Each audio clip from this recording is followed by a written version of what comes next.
I'm really excited to present this video to you. It's a short version that comes from the long video that we made that's called Producing Stevie Wonder and the Synth That Changed Music. This video is going to focus strictly on TONTO, which is the original new Timbral Orchestra, which simply means the biggest synth that was ever made, and it's the first synth of its kind that includes giant Moogs and ARPs and Oberheims and every kind of synthesizer all built into one room to be able to perform it as an instrument. And the reason why it changed music is because it was basically responsible for a lot of the sound on Stevie Wonder's classic periods, 3 or 4 albums on Devo, and lots of other famous records. You'll see that in the video. This synth really did change how music was produced, and it's pretty much why we produce music the way we do today. And the more I watch the long video with Robert, the more I learn about music. And we've clipped out just the portion about the synthesizer for you so you can see it in a condensed way. So I hope you really enjoy it. TONTO is not a machine. TONTO is a device. There are no moving parts, and there's nothing mechanical other than the keys in TONTO. To me, they're instruments, because that's how my perspective on them is as an instrument. I don't really care about anything else. When we built TONTO, it was not TONTO at first. It was a whole bunch of synthesizers. Well, wait a second. How did you, because you built it with Malcolm, right? Malcolm was a very eccentric guy, beautifully eccentric. He was a very first-class technician, and he was hired by the studio a few months before I got there, or a little bit after, and he was hired as the chief engineer of the studio. No kidding, but he's a fine bass player. Oh, so absolutely. He's a musician. He used to play with Laney Hall all the time, even when we were working together at Media. I wore gold lame vests and had hair down to my shoulders, and Malcolm Bushy had a hair, he looked like a big Q-tip. So you just met Malcolm, and then what happened? How did you decided you wanted to do something together? I had written a song called Aurora, and it was 27 minutes long. It was very abstract, and it had a little bit about what we were talking about the other night, of the beating sounds coming together, about how sometimes imperfection is a better choice, and in making music and selecting sounds. And Malcolm saw the synthesizer, and I saw this console in Studio A, which I could never fully understand. And I said to him, Malcolm, you show me how to operate this board, and I'll show you how to play the synthesizer. Okay, there you go. And we shook hands that night, and I played Aurora for him in all its imperfect glory, 27 minutes long. And I said, Malky, I'm not even sure this is music. And he said, it's music, all right. It just needs a judicious edit, in his clipped English voice. It turned out to be 7.5 minutes long from 27 minutes. So it was very judicious editing, you might say. And we sort of fell in with each other. And at night, there weren't so many music clients. So I pretty had run the studio. If I wasn't doing a Crazy Daisy toilet paper commercial, I could do my own music. And you were doing work like that on the Moog? Yeah. That's some of the earliest Moog work I've ever heard of. Yeah, we're doing, what's that one with the battery? Bum, bum, bum. Duracell? Duracell. Yeah, it was a Duracell commercial. So we were working away doing stuff during the day, and I was making a living programming for the agencies, basically. Wow. But what happened was that Malcolm and I decided, we started talking about what was wrong with the synthesizer, how it could be better. There was a Cuban Chinese restaurant across the street that had paper tablecloths. And we'd go over there at 7 o'clock at night, and we'd have dinner. The waiter knew us. The food was terrible. It was filled with monosodium glutamate, to make it taste good. And I always ended up with a slight headache and feeling very flushed after every meal. But you kept going back. Yeah, it was that. But we had a big felt marker, and we planned TONTO on the tablecloth. Across the you thought there were things wrong with the synthesizer, but you were going to buy more of them and put them together. Yeah, we wanted to have a multi-voice instrument. We wanted to have an orchestra. And we wanted to be able to play it in public. What a dream. It really was a dream. It started with that. Yeah, it started with that, with the whole of synthesizers and separate tables and everything wired together. But all on paper, you're just markering it out in a Chinese. So TONTO started on, with markers, paper, in a Chinese restaurant loaded with monosodium glutamate. Yes. That's how it began. That's something I didn't know. But that, to me, it's a dream. And Yeah. that's how, like... It was a vision. And you followed through with it, though, because a lot of us have visions, and then they go away. Yeah, and it was a vision. We didn't even know what tomorrow would bring. We were really living in the now. But that's expensive, though. How do you... Well, every penny we made, we put into the synthesizer. The problems we were facing were myriad. One thing was there was a radio station down the street, and the synthesizer was sensitive to the RF. And we had to deal with those kinds of issues. And then, of course, the temperature issues. Yeah.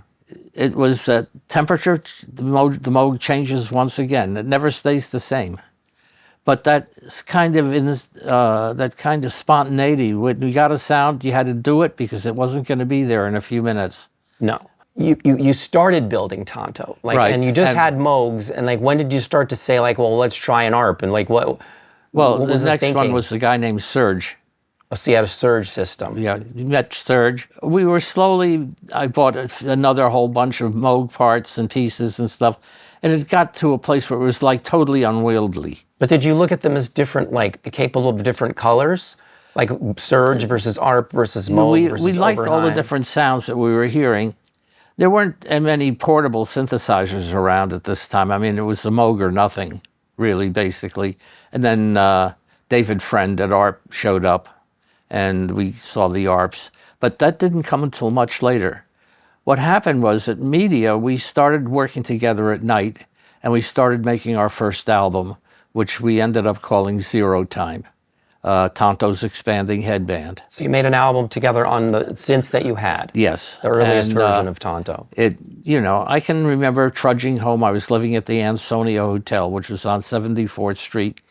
I can remember, like, at 4 in the morning, it's snowing, and I'm walking home from the studio at 4 in the morning, trudging through the snow. It's very quiet, very beautiful time. Mm-hmm. I can remember doing that night after night, going home and thinking about what we were doing. And I had a pair of Altec Lansing A7s speakers in my living room at the Ansonia, and a 2-track Ampex 440. And I'd bring tapes home with me, and I'd listen to them. And we worked like that for the better part of a year and a half. And the album, we finished it. We were close to getting finished, and we were in the studio, in Studio A, working. And who walks into the room but Herbie Mann, the jazz flautist? And he said to Malcolm, "What are you doing here?" And Malcolm says, "Well, I work here now." He knew him from the jazz world. And Herbie said, "I remember you from Ronnie Scott's. What are you doing here?" And Malcolm says, "I know you as a bass player. What are you doing with that?" And he pointed to the synthesizer. And Malcolm said to him, "Don't knock it until you hear it." And then Herbie left the room and went downstairs to Studio B, where he was producing a band. In the meantime, I pulled the synthesizer out into the room, put the spotlights down on it with the big speakers, and he came back up, and the room was dark, just that synthesizer, and at high level, we played back Aurora. And he was blown away, and he said, "Listen, I have 3 acts signed to my label. I want you to be the 4th label. Here's a $5,000 advance." That's the first advance I ever got, other than getting paid, as an engineer or as a programmer. I just want to take a quick minute to ask you to visit AnthonyMarinelliMusic.com, where you can sign up for a mailing list and receive exclusive free content. If you like what you're seeing in this video, there's lots more there for you. So back to the video. Hope you're enjoying it. And we made that album Zero Time. And what happened, flashing forward a bit, is Stevie Wonder heard that record. Oh, well, that's what I wanted to know. But so he heard the record, and then you caught his ear. Then it was Memorial Day weekend, 1971. The studio was closed. We were up in Malcolm's apartment, which was diagonally upstairs on the 2nd floor over a delicatessen, which was immediately next door to the front door of Media. And the studio was closed. The door was locked. And we hear, "Malcolm, Malcolm." And then we look out the window, and there's this guy, Ronnie Blanco, a fellow bass player of Malcolm's, standing there with this big, tall black guy with our album under his arm. I could see it out the window. And he says, I got this guy here who wants to hear Tonto. And that's how it began. Then we moved to Electric Lady about a year later. That was Stevie. He came to you? Yes. I can remember him.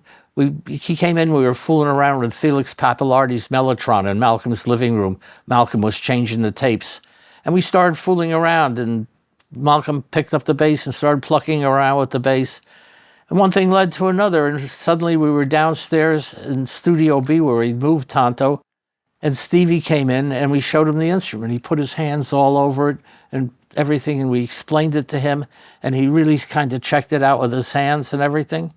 And then he started trying to play chords on it. He said, Malcolm, Bob, what's wrong with this instrument? It only plays one note at a time. And Malcolm said, Stevie, it's sort of like a trumpet or a saxophone. You have to use your whole body just to get the mood and the sound, and it only plays one note at a time, and it comes out of your mouth. And he said the synthesizer is more like an instrument like that, like a wind instrument would be. That's a great description. Yeah, it really worked. And Stevie got it in a second. And we started recording that weekend. We recorded like 15 or 16 songs. Whoa, that weekend? That weekend, we went completely bonkers. And then finally, Malcolm had to stop working as a maintenance engineer, and I had to stop working. But then you have no job. We didn't have a job. When Stevie, he gave us enough cake to keep the wheels turning. So he was taking care of you a little bit. Yes, he was. A little to start with, but then we worked out a system to do it, and he took care of us, and we took care of him. And in the mornings, I'd get up around 9:30 or 10 or 11, and we'd make logs of what we had done.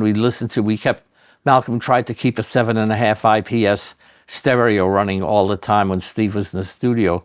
Because when we were setting up, he'd be noodling at the piano, writing a song. So we had that going all the time. And it just got to be over the top. And then we had a big change. And that big change happened when we moved to Electric Lady. Why did you move? I mean, did you get a deal or something? We got a deal there, and it was when Jimmy had just passed, sadly. And he built that studio primarily as a home studio for him to do his own work. And it was really a very elegant home studio. With Eddie Kramer? Did they do Eddie that? Kramer, Jim Marin was the manager, and Eddie was chief engineer. And we went down there, and the minute we walked into the place, I knew this is where we needed to be. Oh, so you moved, so you had a deal. So all that work, those were like demos, essentially, what you had been doing. Well, right? Nothing was really mixed when we went by the time we got to the Lady, we had a huge library of material, no mixing. How many songs? 30 or 40, maybe more. Huge. I don't know, a lot. But that studio was built by a guy by the name of John Storyk. He was the one who came down and saw us doing this thing, and we were talking about trying to figure out how we could play all these instruments together. And he said, I'm going to help you. And, he's a student of Gaudi and a sort of that kind of friendly atmosphere, very warm. The windows were all round. There was no hard surfaces. Everything was smooth. That's a Spanish architect. Yeah. But he was very influenced by that school of architecture. Yeah. And he built and designed Electric Lady for Jimi Hendrix. And one night he came into the studio and we started talking, and he is the one who came up with the cases that you now call Tonto. And did you have the run of Electric Lady? Yes. Oh, so with the deal, you could set up, basically. And stay set up. And that's why you could build the cases. You could make it like, cabinets, and it's not moving. You're not like putting it in road cases. He had a designer in Woodstock, and we came down and we stood in the middle, and we knew how we wanted to work, whereby we could turn our backs on each other to do programming, but then the keyboards, we were facing each other. Yeah. And 2 and 3 people could play the instrument at the same time. So important. It became one. And you realized that it wasn't a one-person thing. In my book, you can see the actual first physical drawings of Tonto's design of the cases. Oh, we'll have to. Standing on the edge. Maybe we can get some images to show on this interview. Yes, you can. We have plenty of images. We'd love to see that, the early designs. But that instrument, we played one concert with the old Tonto, the first one, when we were at Electric Lady, Stevie went on the road, and we spent like 3 weeks programming the thing to play live in a cathedral in Wall Street. And we went down there. It was a rainy afternoon. There was lightning flashing, and it was kind of rainy. And we played an late afternoon concert in this. I think it was St. Thomas is the name of the church. It's a big cathedral kind of space. And it was lightning, and you could see the lightning blinking the stained glass windows and stuff. It was kind of curious and creepy and dangerous all at the same time. I didn't know what the hell would happen, but when we started playing, TONTO, of course, doesn't like being moved, much less being set up. Even if we brought it with all the wires wrapped around it, it was like a huge corpse on a roller, right, on a roll-in, right? We brought our monitors and some Altec monitors and a little tiny console and stuff, and we set up. And of course, the TONTO went completely bonkers. No computer. Forget about trying to play anything that had 8 bars in it, right? Malcolm was in his glory, and I was in my total panic, but people loved it. So, but I know Sooner said that you finally, the Moog had a home, and you didn't put it in road cases, and then you dragged it out of there and No, we dragged it out, covered it in moving blankets. And wow, and took a chance. So we realized that we really needed to make a change. But why are you doing a live performance? You're at Electric Ladyland making an album with Stevie Wonder, and then you're just like, we're going to go play live? Yeah. Why? Why not? In the middle of all of this. Well, he's out on the road. What do we have to do with ourselves? Okay, so Stevie was gone. Yeah, so we got into trouble, of course. See, okay. When John came in and introduced himself in the control minute session, we hit it off immediately. This is John Storyk. John Storyk. And he helped us conceive we told him what we wanted, how we wanted to play, and we figured if we were in a circle, we'd never have to run from one end of the instrument to the other, like this.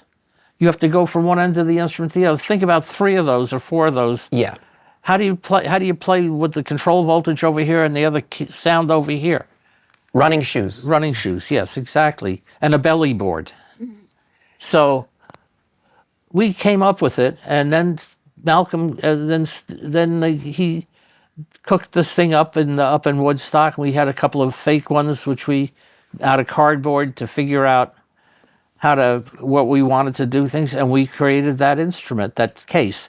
And then my entire rest of my career with Malcolm together, we never stopped building the synthesizer. It just kept going. Yeah, it kept going.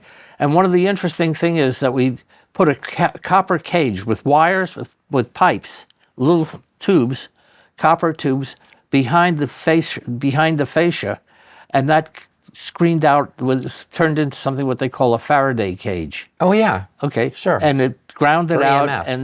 and filtered out the RF from the radio station. So you don't get electromagnetic field and interference from radio frequency. And then the other thing which we did, which you can do too, is we put in a military spec power supply, because what's really unstable in this synthesizer behind me, right, is the power supply. That's one reason why they drift. So we built a big military spec. I have a rebuilt power supply by Rob Rosen, and it's very stable. We had to build that. But I understand that. It was about this high off the floor on wheels. It weighed 350 pounds. But you kept buying new instruments to add to TONTO. Yes, we did. And we did that quite on purpose. I've never seen a Minimoog in there. No, because the Minimoog is just the pieces of a big Moog. So all of the Stevie Wonder records, the 4 records, the classic period of Stevie Wonder, is there a Minimoog? No. There's not one Minimoog? Not one Minimoog. Just a Maxi Moog. But Stevie didn't play a Minimoog on the 4 classic Minimoog records? No. Talking Book, Innervisions? No. Okay. And we built it, and we started stuffing all our gear into it at Electric Lady. If you like videos like this, please remember to comment, like, and subscribe. It really helps the channel, and it means a lot to us. Thank you. So how did Stevie do all that great expression? That kind of evolved later on. It evolved out of the tail end of Electric Lady, and then moving to the West Coast. Well, how did he get expression on the Moog then? When we got expression on the Moog first in the normal way. Sometimes one of the funniest tricks we did with Steve was to make a 12-note tone row. It went from C to F, not C, the next F, but the octave above that. So if you went from C to F in 1 octave, it was 1 octave. So all the tuning was all the notes were in the cracks of a 12-note tone row, but it was a 12-note tone row instead of an 8-note tone row. We stretched it out so there'd be notes in between the notes. Oh, and he played in the cracks? On one or two things, but Malcolm and I Wow. did a lot of that with Tonto. Why not just have a pitch wheel or something? Well, why not have intervallic Well, that's great. relationship? I mean, that's a whole other way of doing it. The reality was, if we could make a 12-note tone row and do it from C to, on the white notes, C to jump the next C and go to F, so it's 12 notes, right? Yeah. You can stretch the keyboard to do that, right? And we came up with some very different stuff by So you doing did some that. alternate tunings, I guess, Yes. basically. But what about the vibrato and that sort of thing? We added a lot of vibrato. Some of it, well, the early stuff at Media was not that much more adventuresome because it was all in the old cases. And we had, I think we bought the Mutron when we were at Electric The Lady. Mutron 3? Yeah. That's a filter pedal, like it's an Yeah. envelope follower filter pedal. That's used a lot on clavinet, maybe the Yeah. Fender Rhodes. The Bender that Malcolm built was a product of after our move to California. Okay, that I want to hear about. The Bender. You know, the problem with the keyboard instrument is pitches are fixed and the intervals are fixed. Yeah. And if you listen, it's hard to get soulful like that. But you take a guitar player who can Right. bend the fretboard and bend the keys, that's what gives the Can blues bend up. the blues. Yeah, to bend up or... Yeah. Okay. So what did he make? So we wanted to be able to have that ability on the keyboard. So this is when we were in California already. We were just about settled in. We had the cases were all built. They were partially full. We had the power supply. We were working at a place called Crystal Studios. We moved out of New York. It was we had just finished, I think, tracking Music of My Mind. We ended up at Crystal, but we couldn't stay there. We were there for about maybe a year. It was a wonderful room. It was huge. The control room was huge. We had ample space for Tonto and all that, you know, all the different instruments. And a lot of the players and bands who came through wanted to use Tonto as well. We were doing sessions with other players when we could. But Steve sucked up all the oxygen out of that room. And then we started working at Crystal and going back East Coast, doing stuff at Electric Lady, But back and forth. That's where he made you were talking about the controller. Yeah. But it was then finally Malcolm we had a place where we had a little lab. And Malcolm said, we got to do something about bending notes because Yeah. you can't play the blues if you can't bend the notes right. a little bit. You can't do good R&B. You can't do this kind of randomness. It needs to talk. You need something that's impulsive. So he took a model airplane controller, which, you know, is like a little joystick, and you could fly the plane. I guess now they do it with the drones. Yeah. But we took the joystick, and Malcolm figured it out. We put voltage controllers inside the box of the joystick, and we put rubber bands around the joystick, so when for you the let go of tension. it would snap to zero. Yep. And one axis was pitch, and the other axis pitch sideways, and the vertical axis was filter. Perfect. Yeah. And that's Stevie heard that, and Boogie on Reggae Woman is a good example of its use. But that happened at the record plant. And that was done with a controller made from a model airplane. Yeah, kit. model airplane controller. And then you can bend down, which you can't you could do on bend guitar. down and up, yeah. Steve loved it, of course. And no one had better technique and the willingness to experiment than Steve. Well, a lot of people thought that was Minimoog. No Minimoog. I don't know how many times I can say it. There's no Minimoog. Just want to be sure.